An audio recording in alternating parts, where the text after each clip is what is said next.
US ആസ്ഥാനമായ investment research Hindenburg പ്രവർത്തനം അവസാനിപ്പിക്കുന്നു. സ്ഥാപകൻ നേറ്റ് ആൻഡേഴ്സണാണ് ഇക്കാര്യം അറിയിച്ചത്. അദാനി ഗ്രൂപ്പിനെതിരെയും US കമ്പനിയായ നിക്കോളയ്ക്കുമെതിരെ ഹിൻഡൻബർഗ് പുറത്തുവിട്ട റിപ്പോർട്ട് വലിയ വിവാദങ്ങൾക്കും ചർച്ചകൾക്കും വഴിവെച്ചിരുന്നു. എന്തുകൊണ്ടാണ് സ്ഥാപനത്തിന്റെ പ്രവർത്തനം അവസാനിപ്പിക്കുന്നതെന്ന് ആൻഡേഴ്സൺ വ്യക്തമാക്കിയിട്ടില്ല.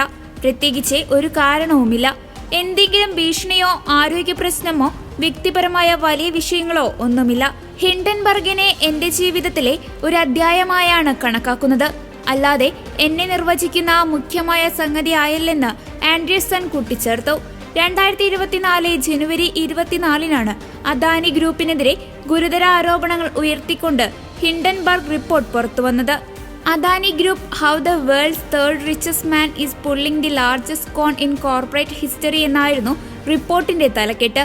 അദാനി ഗ്രൂപ്പിന്റെ കമ്പനി അക്കൗണ്ടിങ്ങിലും കോർപ്പറേറ്റ് ഭരണ സംവിധാനത്തിലും ഗുരുതര പ്രശ്നങ്ങളുണ്ടെന്നായിരുന്നു റിപ്പോർട്ടിൽ പറഞ്ഞിരുന്നത്. അദാനി എന്റർപ്രൈസിനെ 8 വർഷത്തിനിടെ 5 ചീഫ് ഫിനാൻഷ്യൽ ഓഫീസർമാർ വന്നത് അക്കൗണ്ടിങ്ങിലെ പ്രശ്നങ്ങളുടെ സൂചനയാണെന്നും വിപണിയിൽ വലിയ തോതിൽ കൃത്രിമം നടക്കുന്നുവെന്നും ആരോപണത്തിലുണ്ടായിരുന്നു.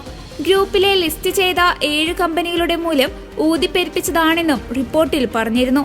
റിപ്പോർട്ട് പുറത്തെത്തിയതോടെ വിഷയം പാർലമെന്റിനകത്തും പുറത്തും പ്രതിപക്ഷം ഏറ്റെടുത്തു. ഓഹരി വിപണിയിൽ അദാനി ഗ്രൂപ്പിനെ വലിയ തിരിച്ചടി നേരിടുകയും ചെയ്തു. 2017 ഹിൻഡൻബർഗ് സ്ഥാപിതമാകുന്നത്. കോർപ്പറേറ്റ് തട്ടിപ്പുകളും കമ്പനികളുടെ ക്രമക്കേടുകളും വെളിപ്പെടുത്തിയ ഹിൻഡൻബർഗ് ചുരുങ്ങിയ കാലം കൊണ്ടുതന്നെ വലിയ ശ്രദ്ധ നേടിയിരുന്നു.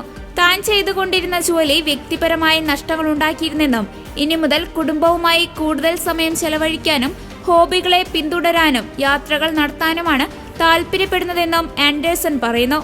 ഉലയേണ്ടവ എന്ന് ഞങ്ങൾക്ക് ബോധ്യമുണ്ടായിരുന്ന ചില സാമ്രാജ്യങ്ങളെ തങ്ങൾ ഉലച്ചുവെന്നും ഹിൻഡൻബർഗിന്റെ വെബ്സൈറ്റിൽ പങ്കുവച്ച കുറിപ്പിൽ ആൻഡേഴ്സൺ കൂട്ടിച്ചേർത്തു.